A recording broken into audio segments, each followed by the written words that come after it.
တူမိုကိုနဲ့မီယာဘီတို့ကငယ်ငယ်ကလေးအတိုင်ခင်လာခဲ့တဲ့ငယ်တငယ်ချင်းတွေပါမီယာဘီစီကနေအဲ့လိုစကားမျိုးကြားလိုက်ရတဲ့ကြောင့်ရင်ထဲမှာအယမ်းကိုနာကျင်နေခဲ့ရပါတယ်အဲ့လိုနဲ့နောက်တစ်နေ့မနေ့ကြီးကိုရောက်လာတဲ့အခါမီယာဘီစီကိုသူ့ရဲ့တငယ်ချင်းတွေကလူရွေးဘက်မှာနာမည်စင်းထဲလိုက်မိတဲ့ဆိုကပြောလာပြီးတော့ဝင်မြန်ကြီးဖို့ဆိုကပြောလို့လာပါတယ်မီယာဘီကတရုတ်ဆောင်လဲကောင်းတယ်လှလဲလာတယ်တချင်းဆိုလဲတော်တာကြောင့်ဝင်မြန်ကြီးခိုင်းနေတာပါအဲ့ဒီအချိန်မိုင်းလိုက်တာမီယာဘီကအိုင်တော်တယောက်တောင်ဖြစ်တော့မှာပေါ့ဆိုပြီးတော့တိုမိုကိုတယောက်ကပြောလို့လာပါတယ်ဒါပေမဲ့လည်းမီယာဘီကတော့ဘာမှမပြောဘဲထွက်သွားခဲ့တာပေါ့အဲ့ဒါတွေကိုတော့ဦးနီဇူကာကြီးတယောက်ကနင်ဂျာဝတ်ဆိုရင်လည်းချောင်းကြီးလိုနေခဲ့ပါတယ်အခုတော့တိုမိုကိုတယောက်အတန်းတန်းကိုဝင်လာခဲ့ပြီးသူ့ရဲ့နေရာမှာထိုင်လိုက်တဲ့အချိန်အောက်မှာရှိတဲ့ရေကမ်းမှုတွေပေါ်ကိုတက်ထိုင်မိလိုက်ကမီယာဘီတို့လှုပ်ထားတာပါရည်နေခဲ့ကြပြီးတော့ဟာဘာတွေဖြစ်ကုန်တာလဲဟာတိုမိုကိုကမီယာဘီတို့အဖွဲတဲကမဟုတ်ဘူးလားအဲ့ဒီအချိန်မှာပဲဆမ်မဖူဖူစီကတယောက်ကစာသင်ဖို့ရောက်လာခဲ့တာမလို့အားလုံးလည်းနှုတ်ဆက်လိုက်ကြကပြန်ထိုင်ကြတဲ့အချိန်မှာတော့တိုမိုကိုတယောက်ကတော့မထိုင်မဲနဲ့မတက်ကြီးရက်လို့နေခဲ့ပါတယ်ဆီယာမကလည်းသမီးလေးဘာဖြစ်လို့လဲဆိုကအနားကိုသွားကြည့်လိုက်ကဒါတွေကဘာတွေလဲအဲ့ဒါတွေကသူ့အသာသူဖိတ်ကြကုန်ပြီးတော့သူ့အသာသူကတတ်ထိုင်လိုက်တာလေကြောင်တောင်တောင်နဲ့ဆိုကမီယာဘီတို့တွေကပြောလို့နေခဲ့ကြတာပေါ့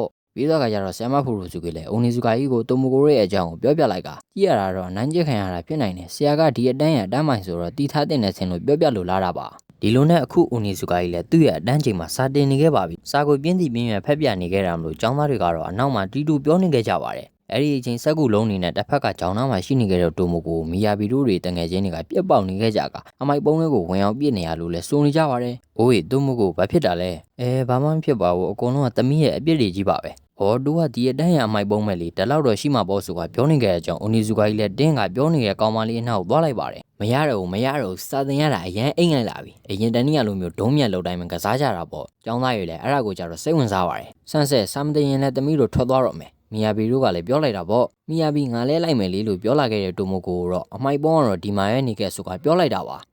ဒီလိုနဲ့ပဲအခုတိုမိုကိုတယောက်ဒုံးမြန်လို့ဖို့ကိုလေထိုးနေခဲ့ပြီးဦးနီဇူကာကြီးကလှုပ်ခိုင်းနေခဲ့တာပါစန်းဆက်သူ့ကိုလှုပ်ခိုင်းလို့အဆင်ပြေပါမလားသူကဦးကြောင်ကြောင်နဲ့လေဟိုးရင်တော့ဆိုရင်လေကျောင်းပွဲတော်မှာမိသားတရားလောက်ပြေးတာကို10မိနစ်လောက်ကြာအောင်ပြေးနေတယ်ကျုပ်ကြော်ခိုင်းရင်လေပါမုတ်ဖုတ်ပြတဲ့သူပေါ့ပြောပြနေခဲ့တော့အခုလေဒုံးကြီးကိုလေနင်းငံထိုးနေကြရမလို့ဖောင်းဝင်နဲ့ပေါက်ခွဲသွားခဲ့ရပါတယ်အဲ့ဒါကြောင့်ပြောတာပေါ့ဆန်ဆဲရေတိုမိုကိုမလှုပ်ခိုင်းပါနဲ့လို့အခုဒီမှာစိုးရွှဲကုန်ပြီဒီလိုနဲ့ပဲညနေလေးမှာတော့ကစားကွင်းထဲမှာအယုတ်တွေနဲ့တယောက်တည်းတရုပ်ဆောင်ပြီးတော့စောနေခဲ့တဲ့တိုမိုကိုတယောက်ကိုမြင်တွေ့ရမှာပါသူ့ကိုကြည့်နေခဲ့ကြတဲ့ကလေးတွေလည်းလန့်ကထွက်ပြေးကုန်ကြပါပြီတယောက်တည်းစောနေရပြီးတော့ဝမ်းနဲ့နေခဲ့ရတော့မှပဲအယုတ်တစ်ခုနဲ့အကြီးကောင်ကန်ကြီးရောက်လာပြီးကျုပ်ကိုပတ်ဆက်ပေးစမ်းလို့ပြောလာခဲ့တဲ့ဦးနီဇူကာကြီးကိုတွေးလိုက်ရပါတယ်တိုမိုကိုပြင်းနေမှာဆိုလို့လာပြီးတော့စောပေးတာပါဟိုတာတိုမိုကိုဘာလုပ်နေရလဲနင်းရဲ့သားဆိုလေကန်ကြီးအိမ်ပြန်ရောက်လာပြီလေဒီလိုနဲ့ပဲဆက်ပြီးတော့တရုတ်ဆောင်ကစောလို့နေလိုက်ကြပါတယ်ပြီးတော့ကကြတော့ဦးနီဇူကာကြီးကတိုမိုကိုမင်းမရဖြစ်ချင်တဲ့စေကူးတွေလိုချင်တဲ့ဟာတွေတခုမှမရှိဘူးလားဥပမာအသစ်ထွက်တဲ့ပစ္စည်းဖုန်းတို့အဝယ်စားတို့လေတိုမိုကိုကလည်းတခုမှမရှိအောင်လို့ဦးနီဇူကာကလည်းတေချာလေးစဉ်းစားကြည့်ပါအောင်ဒီတော့တိုမိုကိုကဖုန်းလေးတစ်လုံးလောက်တော့လိုချင်တယ်ဘာဖြစ်လို့လဲဆိုတော့တငယ်ချင်းတွေနဲ့စကားပြောလို့ရအောင်လို့လေဦးနီဇူကာကြီးကလည်းတငယ်ချင်းဆိုတာဒီလိုမျိုးတငယ်ချင်းလားဆိုပြီးတော့တဲယုံနဲ့လှုပ်ထားတဲ့ရုပ်ဆူဆူပုံတွေကိုပြလို့လာပါတယ်အဲ့လိုနဲ့ပဲညောက်တောင်ရောက်သွားခဲ့ပြီးအခုအိုနီဇူကတယောက်ကတော့စားတောက်ဆိုင်ထဲမှာပါတိုမိုကိုနဲ့အတူတူပါတကယ်တော့အဲ့ဒါကတိုမိုကိုရဲ့အိမ်ဖြစ်ပြီးသူ့ရဲ့မိဘတွေကစားတောက်ဆိုင်ဖွင့်ထားခဲ့တာပါဒါနဲ့ဆရာတိုမိုကိုလေးเจ้าမှာအစင်ရောပြေးရလားဦးကြောင်ကြောင်နဲ့ဆိုတော့ပြဿနာတွေပါများဖြစ်သေးလားအေးစေးပါဗျာဘာမှမဖြစ်ပါဘူးပြီးတော့အိုနီဇူကကြီးလည်း free လာချပေးတဲ့ခောက်ဆွဲတွေကိုတီးလို့နေခဲ့တာပေါ့ဟိုတာတိုမိုကိုမြန်စားဆန်းပြီးရင်လာကူပေးအောင်ဟာစားမလို့လုံနေတဲ့တိုမိုကိုဒီမဲ့တိုမိုကိုဟိုနာကိုရေခမ်းနှစ်ခါသွားချပေးလိုက်အောင်ရော့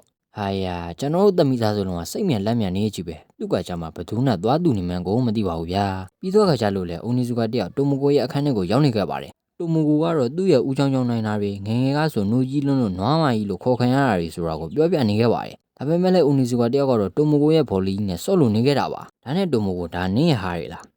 းတမီမလွန့်ပြေရလို့တင်ထားမိတာပါဆိုကသူ၄ထန်းလောက်တော့ကပါသူ့အိမ်ကိုမီယာဘီကအလဲလာမယ်ဆိုတော့အရန်ကိုပျော်ခဲ့ရတာပေါ့မီယာဘီကလေအရန်ချောအရန်လှညံကောင်းပြီးတော့ကျမ်းမာရေးကလည်းကောင်းတယ်သူ့အဖေကလည်းကုမ္ပဏီပိုင်ရှင်ကြီးလေသူ့ကိုအရန်အားကြရတာဟိုးရင်ကလေးအတိုင်းသူ့လိုပုံစံမျိုးဖြစ်ချင်မိခဲ့တာဆိုကပြောပြလို့နေခဲ့ပါတယ်ဘာဖြစ်လို့လဲဆိုမီယာဘီစီမာကသူ့မှာမရှိတဲ့အရာတွေအကုန်လုံးရှိနေခဲ့လို့ပါဒါပေမဲ့လည်းအဲ့ဒါတွေကအရင်မပါတော့ပါဘူးအခုဆိုရင်သူကကျမကိုရင်ရှာလို့သွားခဲ့ပြီလေဒါတွေကလည်းကျမရဲ့အမားတွေကြီးပါပဲဆိုကတိုမိုကိုတယောက်ကတော့ပြောလို့နေခဲ့လိုက်ပါတယ်ပြီးတော့ကကြတော့အိုနီဇူကာကြီးလည်းပြန်တော့ပါတိုမိုကိုနင်မီယာဘီလိုပုံစံမျိုးဖြစ်ချင်နေရဆိုတာကိုသိပါတယ်ဘာဖြစ်လို့လဲဆိုနင့်မှမရှိတဲ့အရာတွေအကုန်လုံးကသူ့မှာရှိနေခဲ့လို့လေဒါပေမဲ့လည်းနင့်မှလည်းသူ့မှာမရှိတဲ့အရာတွေအများကြီးရှိပါတယ်ဟာဘလို့လဲဆရာကိုအလုံးစုံယုံကြည်ပြလို့ရမလားဆိုကအိုနီဇူကာတယောက်ကမေးလိုက်ပါတယ် လိုနဲ့ပဲနောက်တစ်နေ့ကျတော့ဗန်နီဝတ်ဆောင်ဝတ်ထားတဲ့တိုမိုကိုတယောက်ကိုတွေ့ရမှာပါတခုခုကိုစောင့်နေခဲ့တာဖြစ်ပြီးအဲ့ဒါတွေကိုမနစ်ကအိုနီဇူဝါကြီးလောက်ခိုင်းလို့လုံနေခဲ့ရတာပါပွဲထုတ်ပေးမလို့လည်းဆိုပါတယ်အဲ့အချိန်မှာပဲဘဲကြီးတပူရောက်လာခဲ့ကသူကလူကြီးကြိုက်ကားတွေကိုထုတ်လုပ်တဲ့သူပါအိုနီဇူကမင်းကိုပြောထားပြီးသားမလားသူတို့နဲ့လိုက်ခဲ့ပေးဖို့တော့လုံမယ်နော်ဆိုတာပြောလို့လာပါတယ်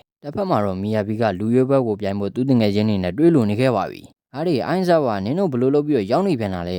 တစ်ဖက်ကကားပေါ်မှာတော့တိုမိုကိုတယောက်ကိုဘဲကြီးတွေကမိတ်ကတွေဝိုင်းပြင်ပေးလို့နေပါတယ်တိုမိုကိုကလည်းဆရာအိုနီဇူကပွဲထုတ်ပေးမယ်ဆိုတာကသူ့ကိုအပြာမင်းသမီးတယောက်အနေနဲ့ပွဲထုတ်မယ်လို့ပြောတာလားဆိုတာတွေးလို့နေခဲ့ကအဝတ်တွေလည်းလဲလဲရပြီကြည့်ရတာကတော့ခဏနေရိုစီစုတို့မောင်စောချစ်တော်ဆရာမတို့ကင်းလိတ်လျှောကားတွေရရတော့မယ်နဲ့တူတယ်ထားပါလေငါးကိုဦးကြောင်ကြောင်ဖြစ်နေမိခဲ့တာဟုတ်နို့ကလည်းကြီးကြီးနဲ့နွားမကြီးနဲ့တောင်သူလေးရဲ့ဆိုကတိုမိုကိုတယောက်ကတော့တွေးလို့နေခဲ့တာပေါ့အခုအိုနီဇူကတော့ကလေးလာရီခီးထွက်ဖို့ဆိုပြီးတော့မိုရိုင်းတို့နဲ့အတူတူအပြင်ကိုရောက်နေခဲ့ကြတာပါမီယာဘီရိုလည်းရှိနေခဲ့ပြီးခီးထွက်ဖို့ဆိုတာကကျဲတမှုမူးဖွာလာတာကိုမြဝါထွင်နေမြင်တွေ့ရဖို့လို့ဆိုတာကိုလည်းအိုနီဇူကကြီးကပြောပြလို့နေခဲ့ကဒါပေမဲ့လည်းတခြားတွေကတော့နားမလည်သေးပါဘူးအဲ့ဒီအချိန်မှာပဲသူ့ရဲ့ဘော်ဒါတွေရောက်လာခဲ့ကတားကြီးရေမင်းပြောတဲ့ပုံစံနဲ့ကတော့လုံးဝကို perfect ပဲကွာကိုရိုင်းနဲ့ကြည့်လိုက်ပြီးတော့တိုမိုကိုတယောက်ထွက်လို့လာပါတယ်တခြားသူတွေအားလုံးလည်းမြင်လိုက်ကြရပြီးတော့ဒါဆိုကျဲတဲ့ပွင့်မွေးဖွာလာမယ်ဆိုတာကတိုမိုကိုပြောချင်တာပါအခုလူရွေးဘက်မှာဝင်ပြိုင်မှာပဲဖြစ်ပါတယ်မီယာဘီကပေါ်ဝင်ပြိုင်မှာဆိုတော့တိုမိုကိုနဲ့နှစ်ယောက်ကပြိုင်ဘက်အနေနဲ့တွေ့ရတော့မှာပဲဖြစ်ပါတယ်ကဲအခုချိန်ကနေစပြီးတော့ရင်ခံစိတ်လှရှားတာကြည့်ရှုရတော့မယ်ဖူဂျီရုပ်သံကနေစီစဉ်တဲ့လူရွေးဘက်ကစတင်มาတော့မယ်ဆိုကကြေညာနေခဲ့ပါပြီ